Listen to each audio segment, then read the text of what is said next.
Downsizing does the bare minimum with its out-of-the-box concept, telling a story that's dull and uninteresting in execution.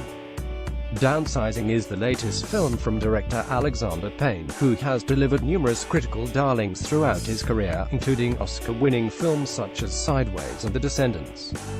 His first foray into the realm of sci-fi, this project has been noted for being similar to Payne's earlier movie Election in terms of tone, a light-hearted slice of social satire, only with humanity itself at the center and not just the American political system.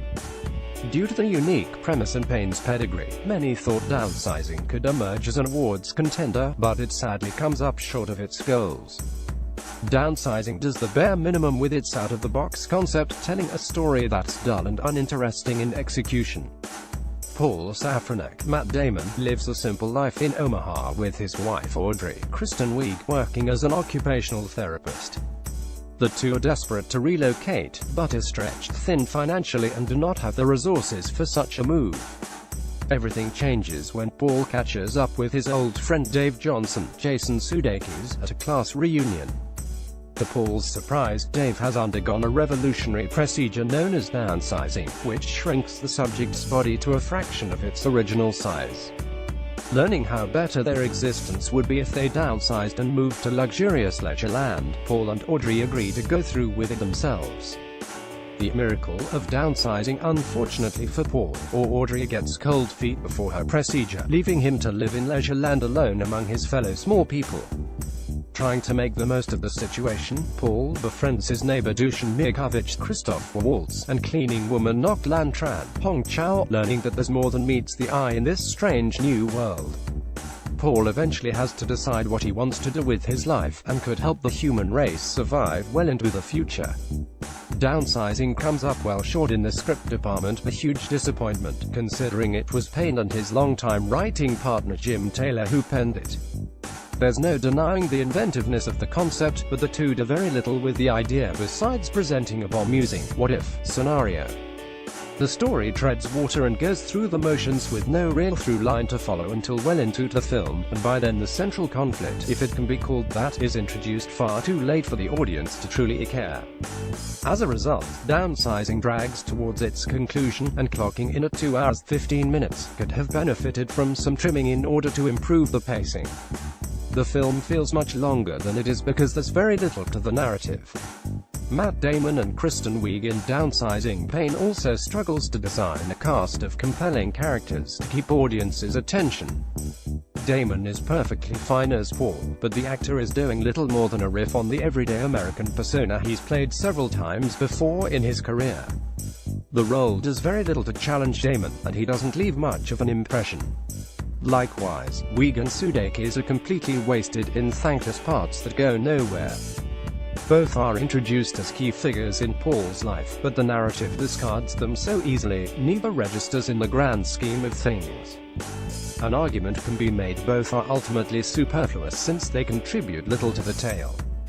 The supporting players fare a little better, with Waltz emerging as the MVP of the movie.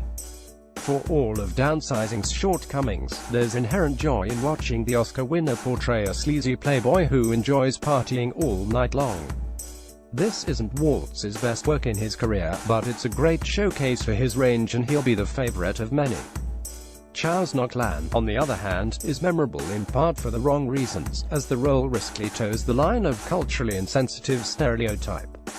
Looking past the problematic elements of the role, Chow makes the most of the material and is responsible for most of Downsizing's laughs and some emotional moments. While the actress gives a good performance, the relationship she forms with Damon's Paul is underdeveloped and doesn't pay off the way Payne intended. Hong Chow and Matt Damon in Downsizing. While Downsizing is a mess in terms of the screenplay, Payne does have a strong eye for visuals behind the camera, and the movie looks good on the big screen thanks to the efforts of cinematographer Pheidon Papamichael and production designer Stefania Sells. As one would expect, the crew has fun playing with the world they created, especially once Paul enters the land of the small. There are some obvious, yet effective cues that contrast the environments of regular people with the tiny, making the latter look infinitely more appealing. With a tighter, more focused script, Payne might have had something special here, but the nice-looking pictures can only go so far. In the end, Downsizing is an unfortunate disappointment to close out 2017, failing to reach the greatness its various pieces are certainly capable of. Getting bogged down in a muddled message about saving the planet and helping others, the film never engages the audience and is surprisingly lacking in meaningful drama or stakes. This is an idea that sounded much better on paper than how it plays out. It's almost as if Payne was at the loss of what to do once Paul went small and never thought beyond the catchy high concept of its basic setup. With Downsizing not gaining any traction on the awards circuit this year, cinephiles have no real reason to rush out to catch this one in theaters, especially with all else that's playing this holiday season. Trailer Downsizing is now playing in US theaters. It runs 135 minutes and is rated R for language including sexual references, some graphic nudity, and drug use. Let us know what you thought of the film in the comments.